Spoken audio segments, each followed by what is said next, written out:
Welcome to the series of virtual university MSCS entry test preparation. ये virtual university की MSCS की admission entry test preparation series की video है। Complete series इस channel के ऊपर अपलोड की जा रही है और आज की वीडियो के अंदर आपको MSCS के एडमिशन के एंट्री टेस्ट की प्रिपरेशन के लिए सेक्शन नंबर 3 का थ्योरी ऑफ ऑटोमेटा वाला पार्ट करवाया जा रहा है और टेस्ट के प्रिपरेशन के हिसाब से आपको MCQs करवाए जा रहे हैं। तो शुरू करते हैं आज के से ट्यूटोरियल को। इसमें सबसे पहले कि इन CFG के अंदर the symbols can't be replaced by anything are called. Symbol जिनको रिप्लेस नहीं कर सकते किसी भी चीज़ से, वो कहलाए जाते हैं, इनमें से क्या वो कहलाए जाते हैं terminal.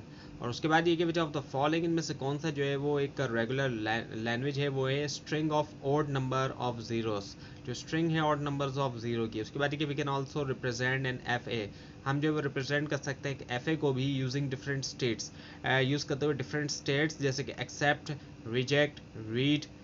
So the dash state जो है वो बिहेव करता है एज अ फाइनल स्टेट के तौर पर FA की, वो होती है एक्सेप्ट स्टेट, एक्सेप्ट।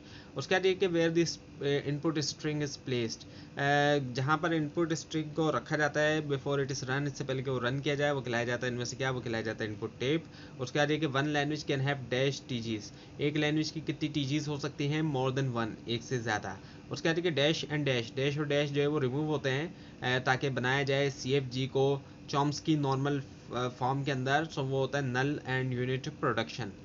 और उसके बाद ये कि एक रीड स्टेट कैन हैव, उसकी जो है वो डैश जो है वो आउट गोइंग एजेस हो सकते हैं, any number of outgoing edges और एज। उसके बाद के डैश जो है इज ऑलवेज डिटर्मिनिस्टिक, इनमें से डैश जो है हमेशा डिटर्मिनिस्टिक है, वो है फाइनाइट ऑटोमेशन। उसके बाद कि वन लैंग्वेज, एक लैंग्वेज को एक्सप्रेस किया जा सकता है by more than one FA, एक से ज़्यादा FA से, ये स्टेटमेंट क्या है, ट्रू है। और उसके बाद ये विच स्टेटमेंट इज ट्रू, वो है the tape of turning machine is infinite, tape जो है टर्निंग मशीन का वो जो है इनफाइनाइट है। उसके बाद कि एवरी रेगुलर एक्सप्रेशन, हर रेगुलर एक्सप्रेशन जो है उसको एक्सप्रेस किया जा सकता है as a CFG, but every CFG, लेकिन जो हर CFG है कैन नॉट बी एक्सप्रेस, उसको एक्सप्रेस नहीं किया जा सकता एज अ रेगुलर एक्सप्रेशन। ये स्टेटमेंट इनमें से क्या है, ये जो है वो ट्रू है। उसके बाद कि जो वर्ड फॉर्मल है, फॉर्मल लैंग्वेजेस में उसका मतलब क्या होता है कि only the form of this string of symbol is significant, सिर्फ जो फॉर्म होती है स्ट्रिंग ऑफ सिंबल्स की वो सिग्निफिकेंट है। उसके बाद कि इफ़ L1 एंड L2, अगर L1 और L2 जो इनको एक्सप्रेस किया जाता है बाय रेगुलर एक्सप्रेशन R1 और R2 से रिस्पेक्टिवली, सो जो लैंग्वेज एक्सप्रेस की जाएगी R1 प्लस R2 से, वो क्या होगी, रेगुलर होगी। उसके बाद कि एक CFG को जो है कहा जाएगा एम्बिगियस, अगर इफ़ देयर एग्जिस्ट, अगर एग्जिस्ट करती है एटलीस्ट जो है वन वर्ड जो है इसकी लैंग्वेज का, जिसको जनरेट किया जा सकता है डिफरेंट प्रोडक्शन ट्रीज के ज़रिए, सो ये बात जो है ट्रू है। उसके बाद कि सिंटेक्स ट्री या फिर जनरेशन ट्री या फिर डिवीजन ट्री ये सेम ट्री हैं, ये बात जो है वो ट्रू है। उसके बाद कि DFA और PDA जो है इक्वल इन पावर है, ये बात जो है वो गलत है। उसके बाद कि CFG जो है वो रिप्रेजेंट भी कर सकता है रेगुलर लैंग्वेज, ये बात जो है वो ट्रू है। उसके बाद कि PDA जो है वो स्ट्रॉन्गर है FA से, ये बात जो है वो ट्रू है। उसके बाद कि CFG के अंदर जो सिंबल्स हैं उनको रिप्लेस नहीं कर सकते किसी भी चीज़ों से, सो वो कहलाए जाते हैं क्या, टर्मिनल कहलाया जाता है। आई थिंक रिपीट हुआ है।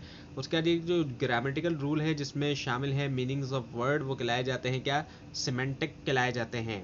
उसके बाद ये कि two languages are said to belong to same classes, दो लैंग्वेज को ये कहा जाता है कि वो बिलोंग करती हैं सेम क्लासेस से if they and in the same state, अगर वो सेम स्टेट के अंदर वो एंड होती हैं जब उनको रन ओवर किया जाता है एक FA। सो स्टेट जो है, डेट स्टेट जो है क्या होती है, मे बी फाइनल और नॉट, वो जो है फाइनल स्टेट हो सकती है या फिर नहीं भी।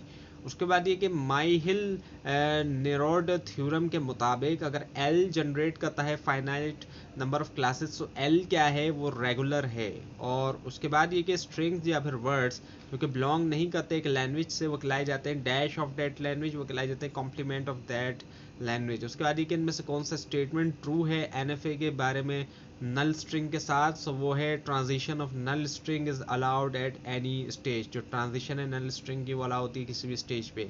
उसके बाद ये स्टेट जिसके अंदर देयर इज़ नो वे, कोई वे नहीं होता कि लीव किया जाए आफ्टर एंट्री, वो कहलाया जाता है तमाम जितने भी ऑप्शन है जिसके अंदर DV जॉन लॉकर है, डेड स्टेक है और वेस्ट बास्केट्स आ जाती हैं। उसके बाद कि what do automata mean, automata का मतलब क्या होता है, समथिंग डन ऑटोमेटिकली, ऐसी चीज़ जो ऑटोमेटिकली तौर पे की जाती है या होती है।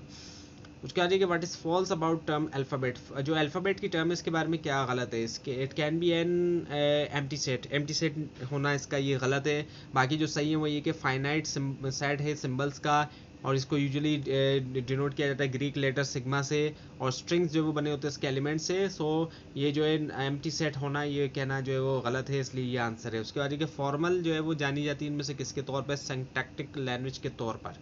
उसके बाद कि होल्ड स्टेट्स क्या होती हैं, एक्सेप्ट होती हैं और रिजेक्ट होती हैं। उसके बाद कि इवन पैलिंड्रोम जो है वो कौन सी लैंग्वेज है, वो नॉन रेगुलर लैंग्वेज है। तो ये थी आज की वीडियो। आपको इस बारे में कोई क्वेश्चन है, खासतौर पर इसमें कोई मिस्टेक दिखाई दे ज़रूर हाईलाइट कीजिए, और इस पूरी सीरीज़ को देखने के लिए और टेस्ट की प्रिपरेशन के लिए इस चैनल को सब्सक्राइब कीजिए, बेल आइकन के ऊपर क्लिक कीजिए। Thanks for watching this video and best of luck.